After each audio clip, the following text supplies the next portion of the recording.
More Than Strength.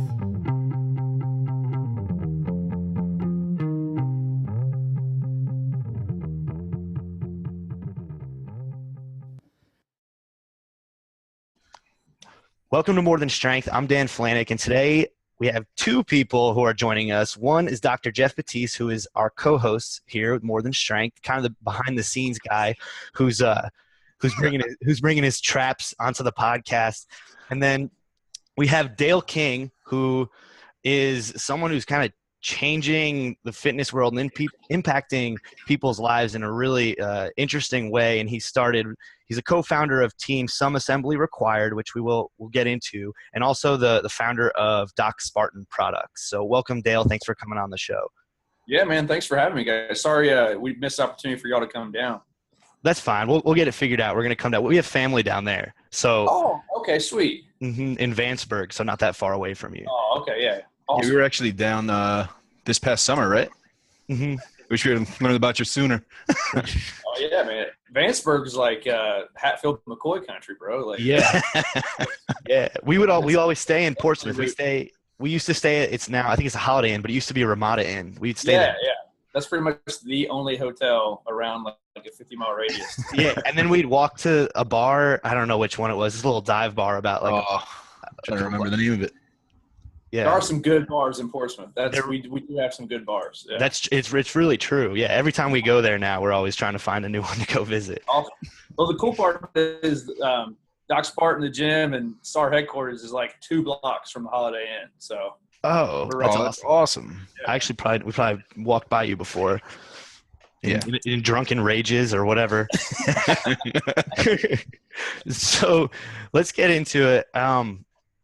First off, you're a veteran, so thank you for your service.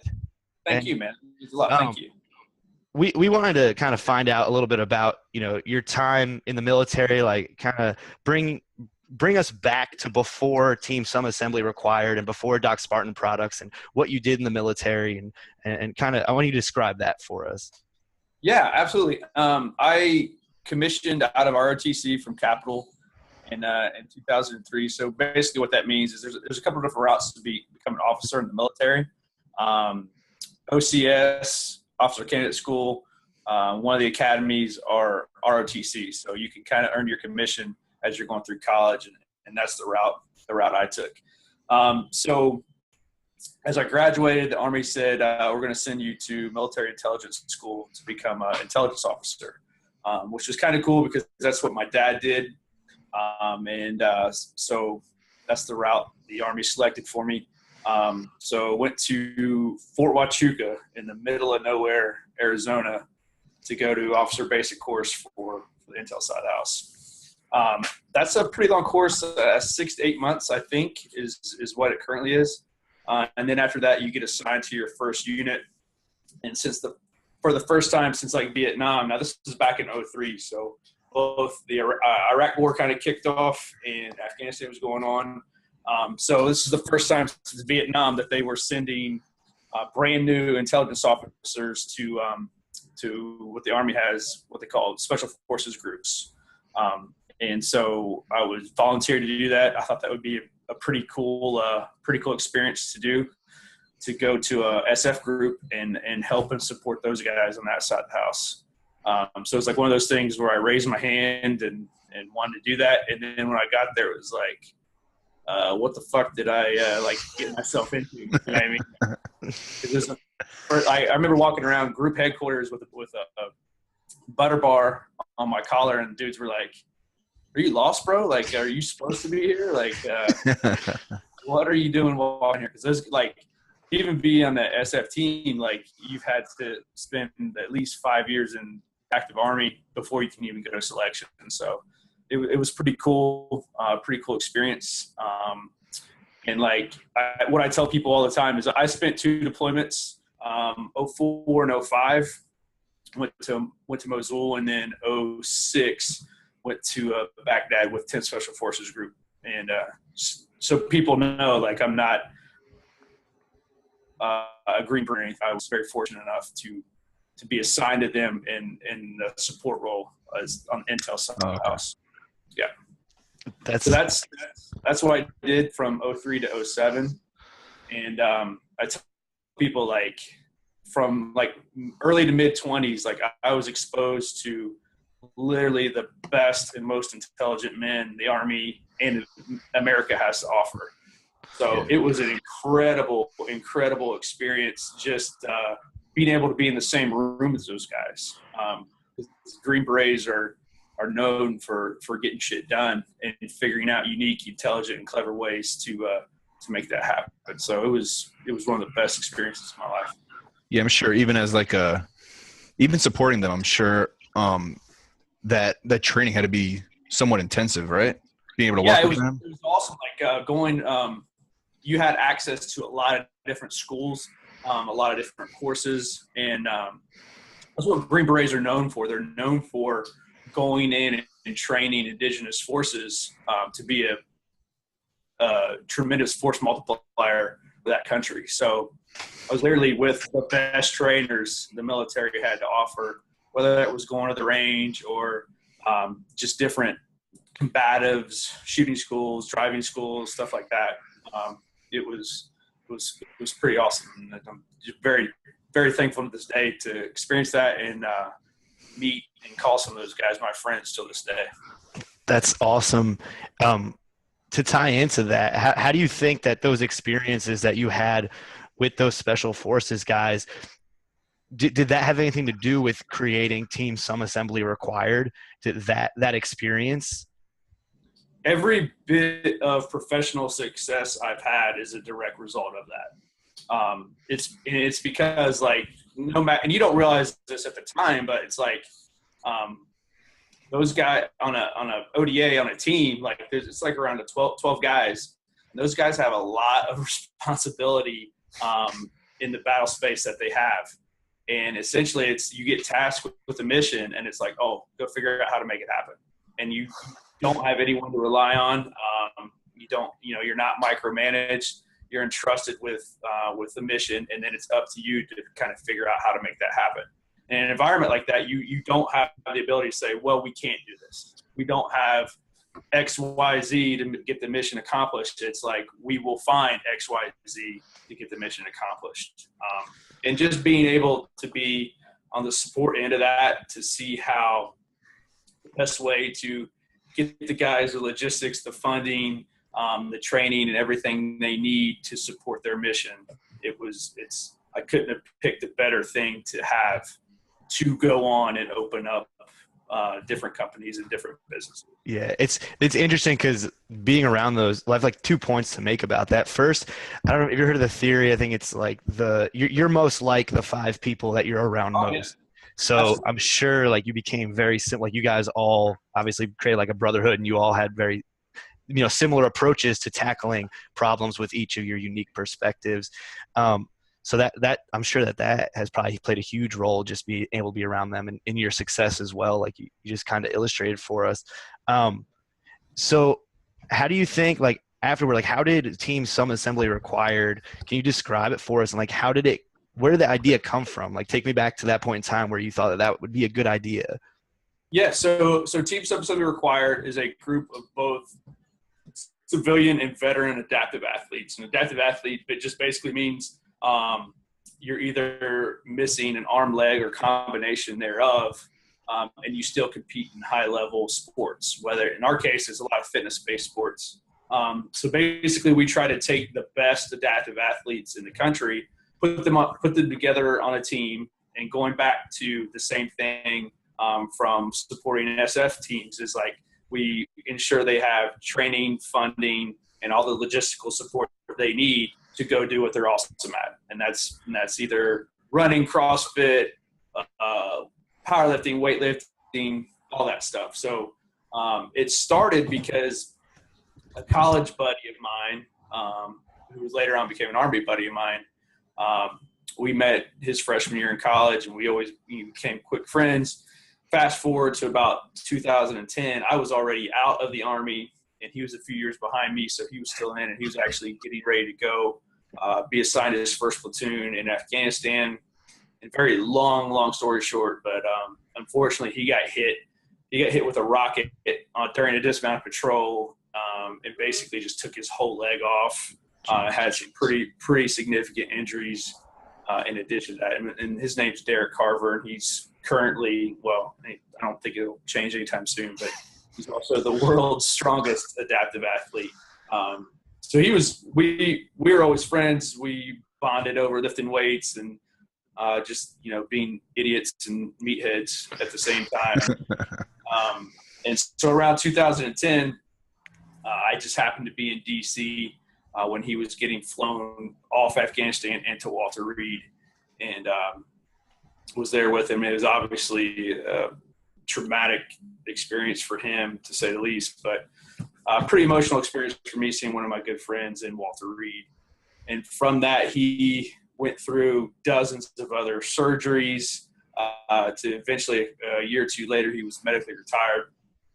And I opened up my gym in 2010 called PSKC. And he was like, well, dude, I don't really know what to do now. And I was like, well, dude, if I can open up and run a gym, I'm pretty sure you can too. And so kind of helped him on the back end get his gym up and going. And we just took advantage of an opportunity. I lived down in Portsmouth, Ohio, which is southern Ohio. And at the time, he was up in Detroit. And one of the biggest fitness expos in the world is Arnold Fitness Classic in Columbus. And they always kind of put on some sort of CrossFit-related event every year. And I've been very fortunate enough to kind of participate and help on that end. So I was like, dude, there's competition. You should compete. And he's like, well, I've never done that before. And this is very fresh after his attack. And long story short, he ended up competing the first time ever. An adaptive athlete competed against able-bodied CrossFitters in the same competition. And when he took his pants off to show the leg was shown, like the crowd just absolutely went silent, and then they started cheering like wild. And then from there, every year the Arnold Classic asked us to come back and see if we could put a team of adaptive athletes together. And that's when Derek had the idea that it should be called Team Some Assembly Required, and we should try to reach out and get more of these guys. So that was like 3 or 4 years ago. 3 years ago, dude, I don't know. It's all like the last 3-4 years for me. I don't know if it's next week. That kind of gave me chills just hearing you tell that story, because I can only imagine what that was like. And it's really awesome. Dude, it was awesome. And my role was, I'm basically kind of like the manager / coach of these guys. And, Derek's been a long time buddy of mine. And so what I always wanted to use is my whole passion through the gym is being able to highlight veterans' issues and just let people know, like, hey, like, we're still at fucking war. Like, we're not, like, that's not a one-time deal. Like, we still have guys, we still have boots on the ground. And unless your brother, sister, cousin, direct relatives involved, you may not know that. Like, it's a news clip. And my whole goal is like to highlight that we still got guys going on, and they still need our love and support from here at home. Yeah, that's something that we like. I'll be completely honest, and like Jeff, I'm sure he'd say the same thing. Like our little brother, he just started at West Point. He's in his 3rd year, and like so he's learning about this stuff, and he sees it, and he's growing more passionate. Just the same exact thing that you just said. So it really brought attention, because like my dad was in the military for 10 years, but I was young. I don't really remember that stuff. And now my little brother's in it, and he's shedding light on that stuff for us. And that's a huge reason, like, we wanted to have you on here to help with that message, to be able to shed light to more people that there's veterans still out there. There's people still at war. There's veterans out there that need assistance and help. And then there's also people like you who are veterans who are just crushing life right now, whose message needs to get out there in order to help other veterans crush life too. Thank you, man. Thank you. Yeah. And that's, so, my whole thing has been like, obviously veterans don't want to be highlighted, and they don't like, that's not why we do this. Like, our heart is, if you're a veteran, like, you still feel that your brother is still in, and in a way you kind of feel torn about that, because you're now out and you can't be there with him or her. So our whole thing is like, we want to be able to support the guys that are still crushing it. And then secondary, or maybe equivalent, is like we want to be able to take care of ourselves, like take care of the guys who are now out, who may be struggling with trying to figure out what to do now that they don't have a tribe anymore, essentially. A lot, like nowadays, like the stigma is like if you see a veteran, like he's automatically disgruntled, probably drunk half the time, or like, he has PTSD, which is it's bullshit. It's not. That's not the issue. Like what the problem is like guys get out and they bled, slept, laughed, cried with a tight group of people, and then all of a sudden it's like that's completely separated and gone. And it's like, now go figure out what the fuck you're supposed to do with the rest of your life. They're expected to sort of acclimate back to what we think is like a reality here. Exactly. And they're supposed to go back to society, and society has no fucking fun since 2001. And we're not blaming society or blaming civilians. Like that's not the case. At the end of the day, it's like we've got to be able to take care of our own. And a lot of times, like, so what we try to do is like, listen, dude, like you have a unique set of skills, and like that's probably the best thing is not to go and work at Lowe's, because you're gonna fucking hate life. Nothing against Lowe's or whoever, but like, you've got to be able to figure out a creative way to take what you've learned and then be able to make a living for yourself for the rest of your life. Yeah, you're not the first person. Like, have you heard of Team Red, White, and Blue? Yeah, RWB, yeah. So we talked with Michael Irwin, who's the founder of that, and his podcast will be out either right before or right after yours, the week before or after. And he says almost like the same exact thing. Cause I talked to him because he did like 3 tours, like in Iraq and Afghanistan. And then I asked him, what was the hardest thing for you when you came back to the States? And the Army wanted to send him to grad school. So he went to grad school, and that's basically what he described. He's sitting there, like people have all these opinions, and they're focused on all this other stuff. And he's sitting kind of back there like, all right, am I the only one who kind of feels this way maybe towards certain subjects? These people don't understand certain things, like not even just politically based, just like how he's feeling. And that's how that's how Team Red, White, and Blue got started in a very similar fashion. And that he found that physical activity and fitness kind of it organically help bond people both, through going through hard, challenging things together, even if it's just a fitness competition, and, just having that social component of the physical activity or whatever training it is that you want to go for. So. Absolutely. Yeah. So I kind of want to shift a little bit more toward Doc Spartan products, because would you say it's your main company, or like is Team SAR, are they right up there together, the same like equality, or because I know you're just on Shark Tank and there's definitely things, I'm sure it's picking up. So the gym is my baby. And that, that's my main source of income, if you will. Doc Spartan wouldn't exist if it wasn't for the gym. So they're kind of, right now it's like, it's a matter of time and priority, considering what may or may not happen with Shark Tank. Like a lot of my time now is invested in Doc Spartan to ensure that it's successful for the show. But they're all, you can only juggle so many balls. But that's right. Yeah. Yeah. It just depends on what the mission is at the time, dictates where my time and effort spent. But the good part is I'm able to do all. I might be like the founder of all 3, but my team, dude, works circles around me. Like I've got awesome people in charge of the gym. Doc Spartan is actually a partnership with myself and one of the members from the gym, Renee. She's actually the one who came up with the recipe and the formula for everything. And then I've got a girl, Sadie, who kicks ass, and she's the director of operations for Team SAR. So they handle all the day-to-day stuff, and then I'm just kind of able to help and assist where need be. Yeah, that's probably where you need to be too. Right. Yeah, exactly. So can you tell us a little bit about the products that like what Doc Spartans is, like what it sells, and then I want to hear about like what need that you guys collectively saw that needed to be filled with the products that you guys have. Yeah, absolutely, man. So Doc Spartan got started July, August of last year. And what had happened was Renee, she's been a member of PSKC since pretty much the beginning. And she had always experimented around with essential oils and lotions to make for her kids, basically, because she didn't want to smear a bunch of chemicals. She's got 3 kids that are like all under the age of 10. So she didn't want to mess with a bunch of chemicals on them. So she just kind of experimented from there.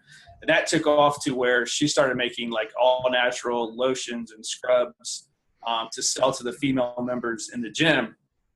And the feedback she was getting was phenomenal. And then from working, from owning a gym, seeing like busted shins, scraped hands, like, functional fitness gyms, they get after it and get a bunch of war wounds in the process. And then working with the athletes on Team SAR, when their limb rubs into their prosthetic throughout the course of a competition, like they get jacked up, man. There's pretty gnarly rashes and scars and that always kind of reopen all the time. So I was like, there should be a way to make kind of like an all natural first aid lotion, salve, something. Mm-hmm. And I just kind of mentioned it to her, and she went to her kitchen, dude, and like went to work and started whipping up a bunch of different prototypes. And then we just kind of thought it would be a cool accessory item to sell to members in the gym. It was never like we're going to launch a nationwide company or anything like that. It was just like, okay, like, when you got time, let's figure out a couple different ways to make it. And so she did. And like, we didn't know what container to put it in or like any like labels or any shit like that. So I put a photo on Facebook, and I happened to be friends with the owner of Sornex, the original founder of Sornex, Pop Soren, who was like at one time, probably still to this day, like was known for having like the world's strongest grip, physical culture. Like Sornex is huge into that. And so Pops was like, messaged me. It was like, hey, I want to know more about this. Can you send me some? Would love to give you. And I was like, holy shit. Yeah. I was like, yeah. Immediately like went to the post office and shipped him a bunch. And he called us on the phone and was like, I love it. Like, here's what I would do to make it better. Well, like he took like 30 minutes out of his day, and we took his suggestions, kind of repackaged some stuff, and then really kind of launched it out there. And then started accepting online orders and stuff. So our flagship product's what we call our combat ready ointment. And it's just basically 100% all natural first aid ointment, to where we make it in 3 different convenient to carry options. So you can clip it onto your keychain, have it in your gym bag, or have it in what we call a Big 10 for your house. And it was just meant to be like a really convenient, quick way to kind of square up any minor cuts, wounds, scrapes, scars, stuff like that. And then from there, man, it took off. Like we gave it to everybody in the gym to test and give us feedback on.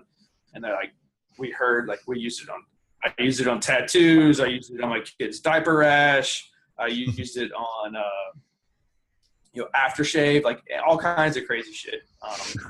So once we got that feedback, we knew we had something good on our hands, and started reaching out to different gyms and just kind of started selling online.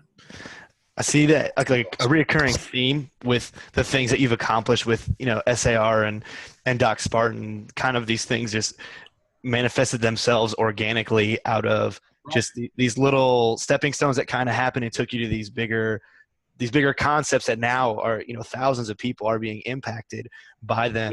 Yeah. So at any point where like, what was your mindset going into all this? Like when you started a gym, was it, I want to be able to build what, regardless of before Doc Spartan products or SAR, did you think I want to be able to build just like a business to be able to impact people in a positive way and like keep it simple like that? Or did you have this grand idea of honestly creating what you've created right now, or what you've played a huge role in creating in this?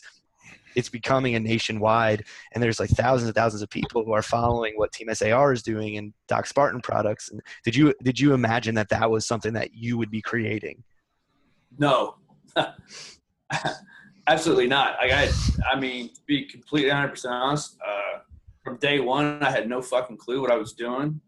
And this morning, I pretty much have no fucking clue what I'm doing. There's no, you know, I'm not like Machiavelli. I don't have some grand, I'm not, you know, chess moves. I'm 4 moves ahead of everyone, dude. I just wake up, fired up, try to have a little fun and kick a little ass for that day.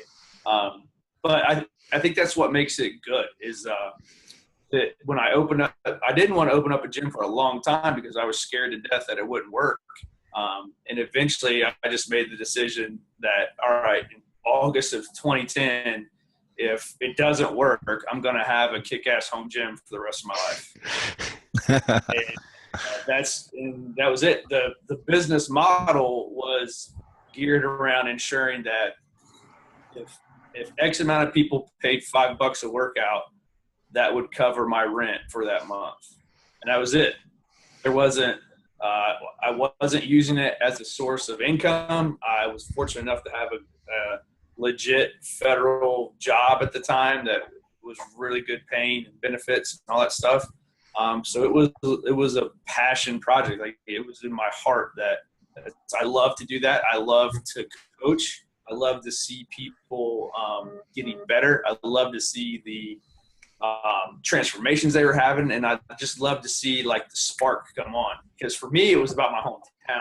Like when I went away to college in the military, like my hometown was known for creating the pill mill pain clinic epidemic. Like it started here, and it just wiped out the whole town, man. Like there's not much going on to begin with, and then like you just throw a massive drug problem on it, and it was like you came back here and it was like watching an episode of Walking Dead. Like cars were getting broken into, houses were getting busted into because people wanted money or things to sell to go buy drugs, to go buy pain pills, which is now that's been outlawed. Fortunately, now it's like heroin. So it's like one thing after the other. And it was just like, people were like, I give up. Like it's a shithole and I don't want to mess with it. And I was like, there's gotta be a better way. So like going back to lessons from the military, it's just like, how can you take a small unit of people, train and equip them to be better? And that's what we did with PSKC from day one. Is like, all right, no bullshit. You're gonna get, basically, we're gonna kick you in the dick repeatedly. That's awesome. Or you can get tougher. And that's what it is. That's what hard physical training does. Like you're either going to quit or you're going to come back because you're tougher, you're more capable, you're healthy, and more importantly, you're more confident in yourself. And that's going to transition to your entire life, to overall lifestyle, how you feel, work, relationships. You will feel better about yourself. And once you feel better about yourself, you can go make other people feel better. We didn't even have to ask that. Like, we didn't even have to ask you to sit, because that's exactly why we started this podcast, More Than Strength. Because, I mean, you see it. There's so much. And even it's like a metaphor, like the fitness world. I'd say it's a metaphor for just like life in general. There's so much superficial like content and stuff that's out there, and people forget about the why or the underlying meaning of why you should actually do this. And like, sure, it's great to want to look good, and like that's a side effect of getting physically better, but focus on that. Don't worry about what the girl in the thong who says she's a fitness coach on Instagram is telling you.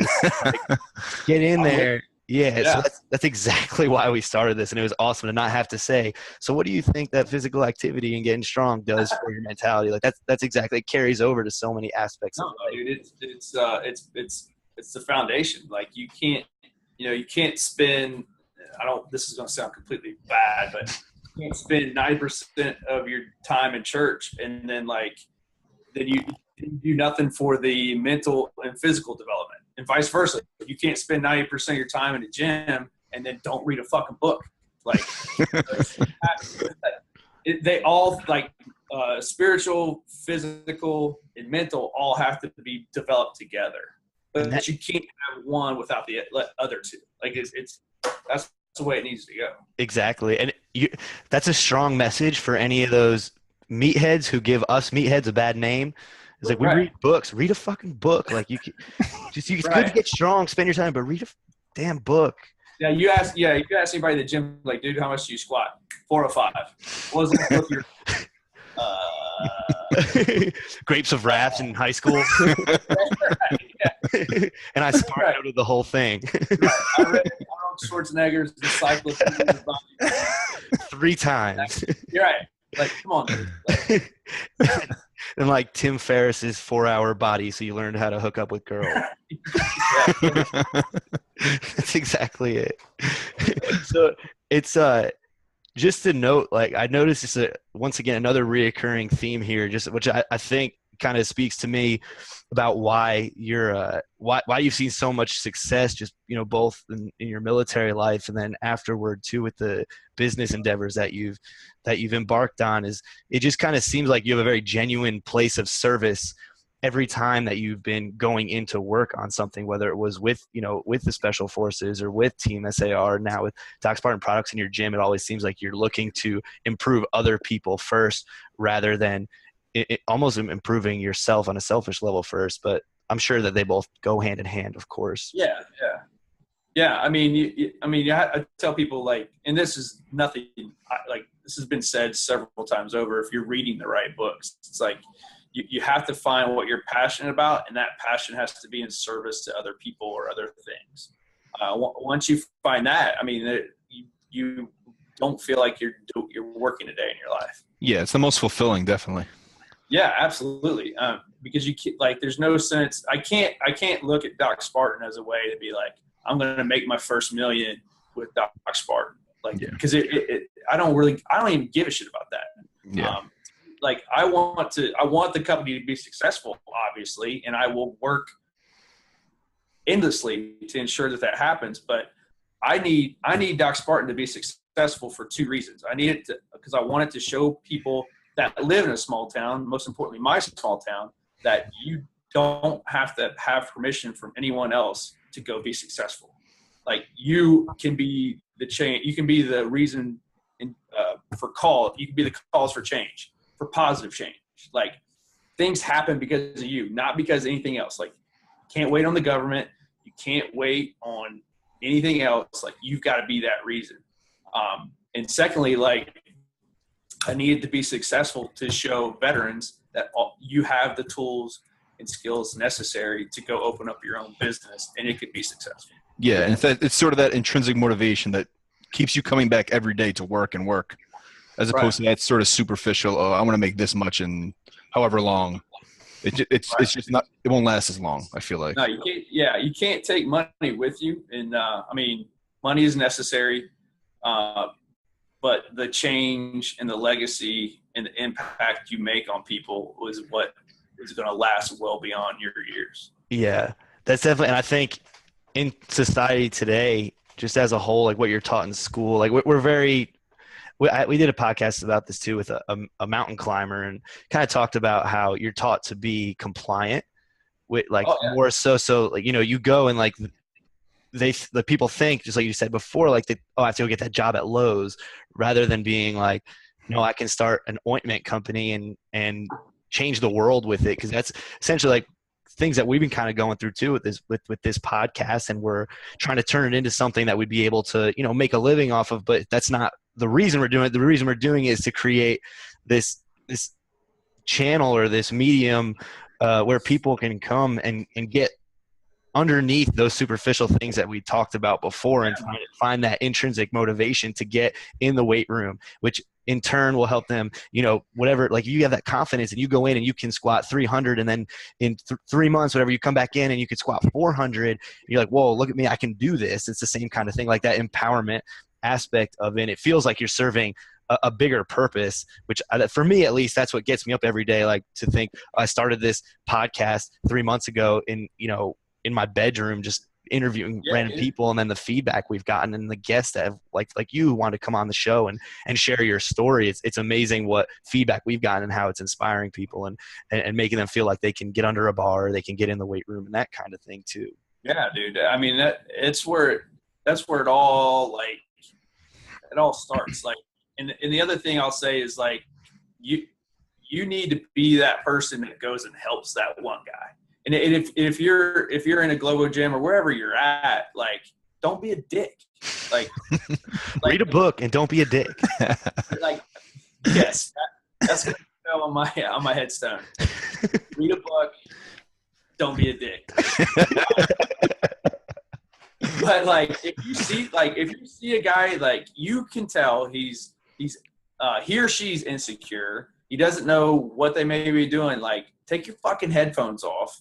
Go up to that person and say, hey, let me show you real quick. And then I guarantee, like, that will do. You have no idea the impact and how much good you'll do on that person.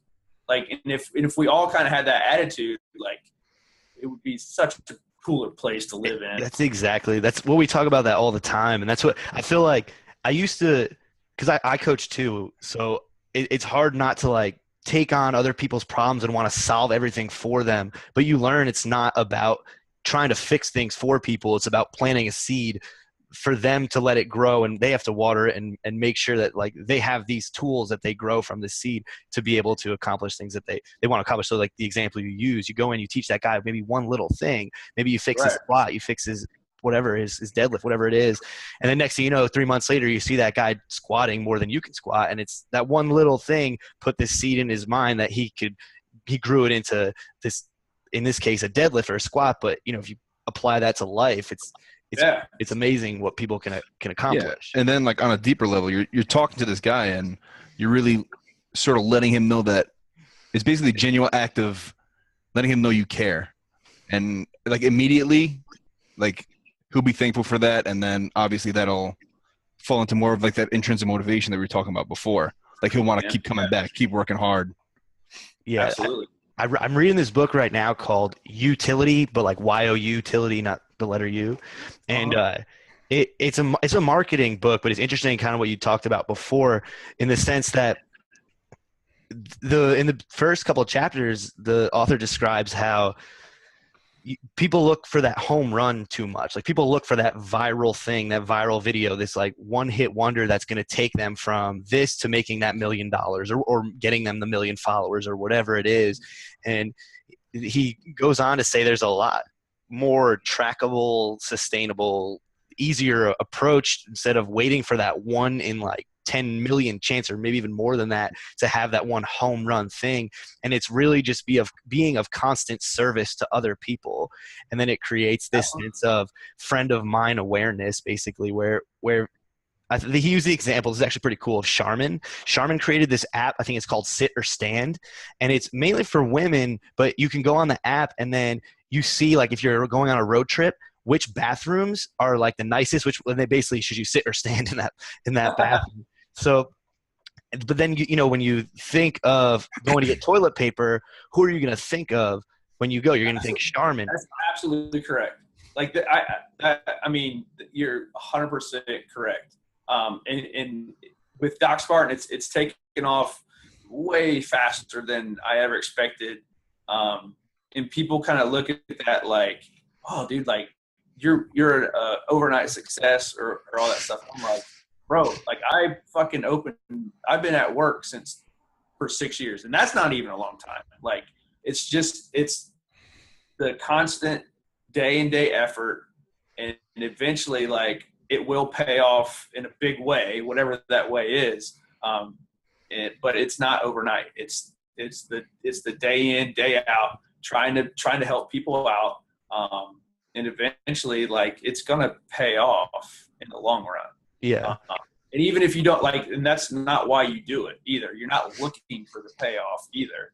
But I mean, if you just like read a book, don't be a dick, and try to be cool to people, like it's gonna come back to you.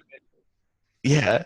Like I think I've I've personally taken upon myself to rephrase the golden rule. So for listening, and it used to be like treat people the way you want to be treated, right? But Yeah. I'm sure you're the same. Like, I'll probably take way more shit than I would allow my mom to take. So treat people the way you want your mom to be treated. I think that's a better way of going about it. Unless you hate your mom. Hate your mom. Your mom's shitty, then just don't treat her that way. So I think that's a really good place to wrap up.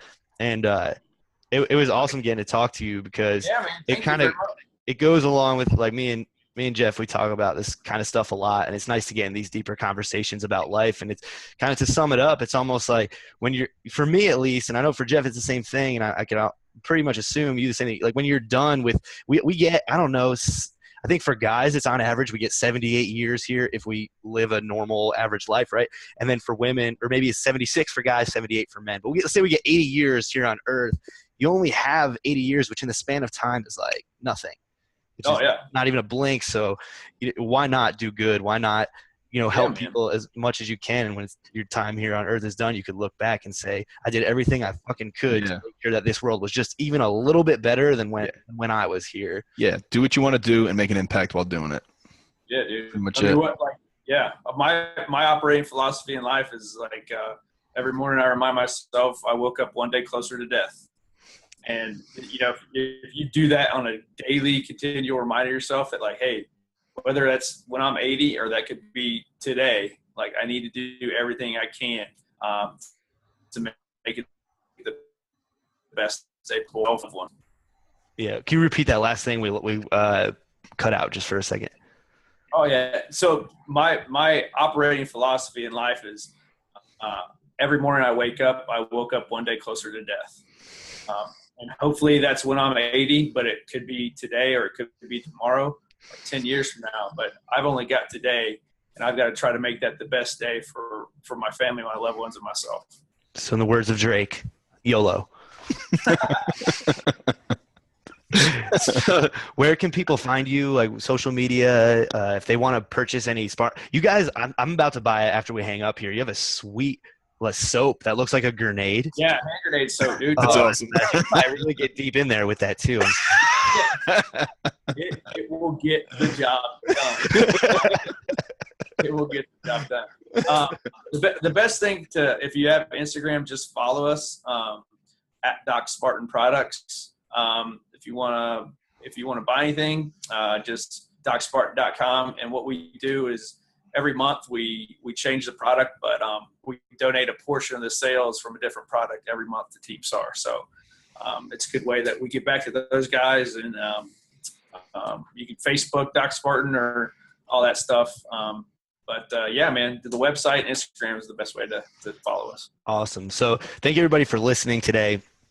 And if you like this episode, we ask that you go to iTunes and give us a good rating. If you didn't like it, just email us. Don't give us a bad rating on iTunes. We'll take care of it. So thank you for coming on the show, and that's it for today. So awesome. Thank you guys. All right.